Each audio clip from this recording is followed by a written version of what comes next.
Why women get bored in relationships, okay?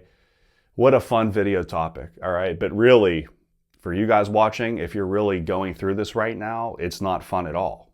It feels like absolute torture because when you feel like she's getting bored, you feel like you lose all power. You feel like you lose your manhood. You feel like you're not wanted anymore. And that's the worst part about this. And like any topic, there's so many things that can be behind an outcome, and there's so many reasons why something can't be happening. But I'm going to try to simplify it as much as I possibly can. I mean, it's impossible to get 100%, and I'm going to try to make it where we hit those major points of this discussion. So the first thing, and we're going to start with her, why she gets bored. Okay, and this I'm going to say is probably responsible for 10 to 20% of the cases where she's a rare breed, okay? And this type of woman is really the root of the problem, okay? This is only, like I said, 10 to 20% of the cases, very minimal, very, very low statistically. These types of women are the kind that have to be the next shiny object syndrome, okay? They are always chasing the next fun thing. If you are the coolest freaking guy in the world, you drive crazy cars, crazy lifestyle, these types of women can still get freaking bored, okay?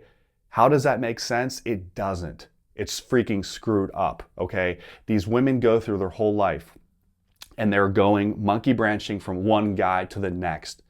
And a lot of guys will drive themselves crazy because they think it's me. They think it's me. I just need one more car, one more trip, one more gift, one more this, one more that, one more. And they have the inability to look at reality and say, you know what, some women are literally, they're kind of toxic. And because of this reality, I feel like it's my duty to share this with you. And like I said, it's not the majority, but if you are stuck with a woman like this, it can be really tormenting because you're never going to arrive. You're always going to be behind the eight ball. You're always going to feel inadequate because she's got issues, okay? She's immature, she's flighty, she's flaky. 10 to 20% probability of this woman being like that. I mean, it's low, but it's also, fairly high enough to take serious, okay? And, me personally, I've been with women like this in the past, and it's like, it wasn't the majority, but it was just that one that always left that mark on you, that left you powerless feeling, okay? And it's not worth it. I'm going to tell you straight out. If you're with a woman like this, get rid of her because she will affect your life. She could potentially scar you for life. And I'm just telling you to let go of a woman like this because it's not worth the risk. What's interesting, in the pickup artist community, they have something called dangerously high levels of attraction. And I'm not saying you have to be a pickup artist. This has nothing to do with that, but just the information of it.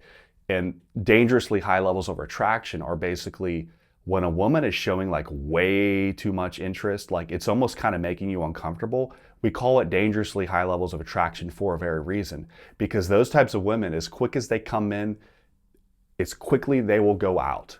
And because they're that type, the shiny object, okay, they will make you feel like you are the most important person on the planet, but they will quickly make you feel like the most invisible person on the planet.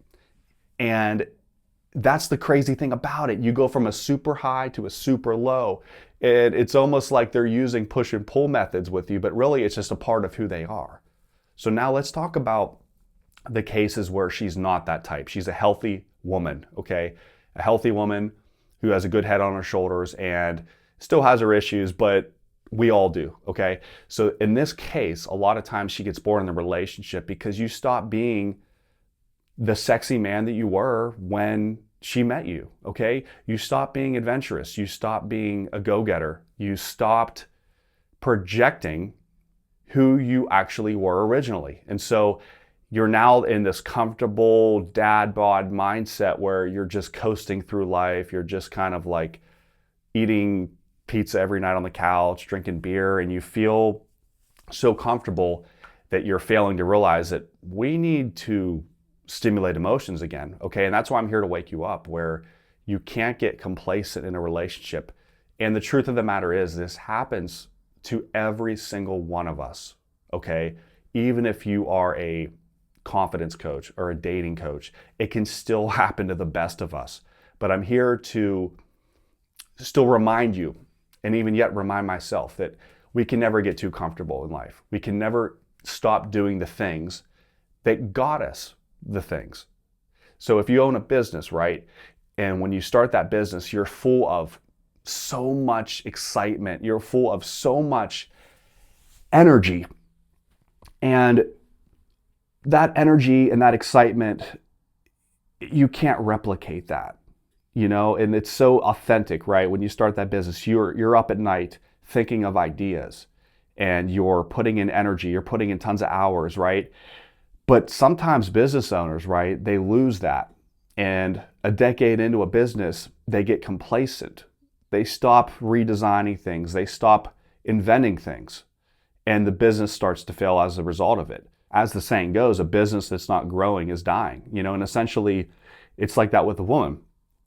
A relationship that isn't thriving and stimulated essentially is starting to fade, starting to fail. And I'm here to give you hope today. You don't have to be discouraged. You just have to wake up, and you have to get back what you had when you first met her. So that's the answer. Thank you for watching this video today. Subscribe to my YouTube channel. Click the link below me to get one-on-one coaching, and I will see you guys in the next video. You guys have a great day, and most of all, be empowered.